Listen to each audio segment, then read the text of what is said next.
अगर मैं आपसे कहूं कि बैंक आपके पैसे से करोड़ों कमाता है और आपको सिर्फ थोड़ा सा हिस्सा देता है, तो क्या आप मानेंगे?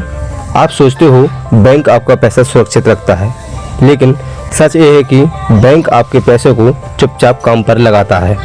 आज के बाद बैंक में पैसा जमा करने से पहले आप अलग नज़र से सोचोगे। मान लो एक आदमी था, वह हर महीने मेहनत से कमाए 10,000 बैंक में जमा करता था।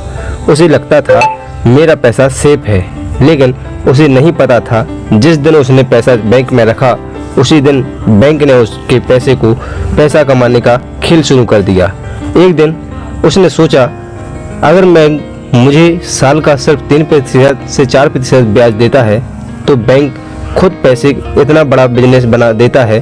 यहीं से शुरू होता है असली खेल। ध्यान से समझो, मान लो आपने बैंक में 1 लाख जमा किया। बैंक उस पैसे को लॉकर में बंद करके नहीं रखता। बैंक क्या करता है, उस 1 लाख में से बड़ा हिस्सा दूसरे लोगों को लोन देता है। जैसे कोई होम लोन लेता है, कोई कार लोन, कोई बिजनेस लोन लेता है, कोई पर्सनल लोन लेता है।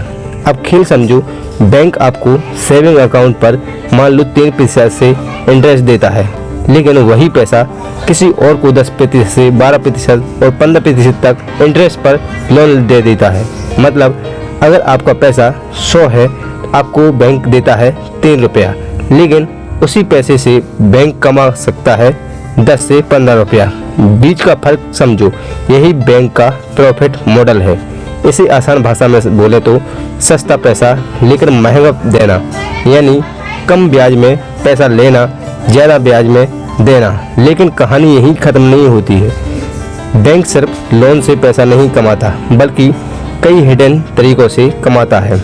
ATM charges, late payment fees, credit card interest, processing fees, minimum balance penalty, SMS charges, insurance selling, mutual fund, commission. कभी नोटिस किया, कई बार अकाउंट में मिनिमम बैलेंस कम हुआ और पैसे कट गए। आपको लगा छोटा अमाउंट है, लेकिन करोड़ों लोगों से यही छोटा पैसा लेकर बैंक करोड़ों कमाता है। और क्रेडिट कार्ड, अगर पेमेंट लेट कर दो तो इतना इंटरेस्ट लगता है कि बैंक की कमाई और तेज हो जाती है। अब सोचो, अगर बैंक आपके पैसे को काम पर लगाता है तो पैसा कमा सकता है,